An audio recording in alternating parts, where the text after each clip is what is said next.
U društvu zlatnih vaterpolista Vanja Udovičića, Filipa Filipovića i Milana Aleksića i ambasadora Španije, Kine i Kipra, predsjednik Srbije Boris Tadić obišao je školu prijateljstva Naša Srbija na Tari.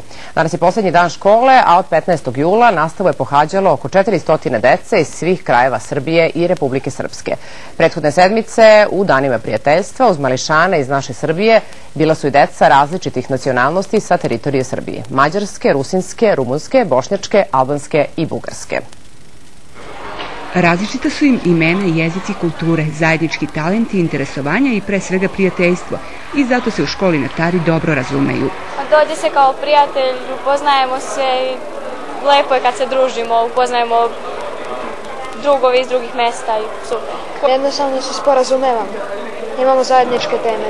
Družimo se puno, upoznavamo nove nacionalne manjine, učimo neke druge reči na drugim jezicima i jako smo veseli, igramo se. Poslednji školski dan proveli su uz dugogodišnje prijatelje predsjednika Srbije, ambasadora zemalja prijatelja humanitarne organizacije Naša Srbija i zlatne vaterpoliste uz želju da se dok rastu ugledaju na njih i postanu šampioni u onom za šta se opredele.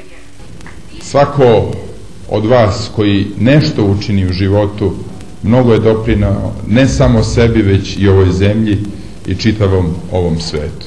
I stoga vas molim da u životu učinite sve što budete mogli kad su u pitanju vaši talenti, sve što budete mogli kad su u pitanju vaše nade, sve što budete mogli kad su u pitanju vaše želje. Da svakoga dana učinite ono što možete. Osjećaj danas stajati ovde i slušati himnu Bože pravde sigurno može se porediti sa osjećajem na Postolju u Rimu i sa onom veličanstvenom pobedom.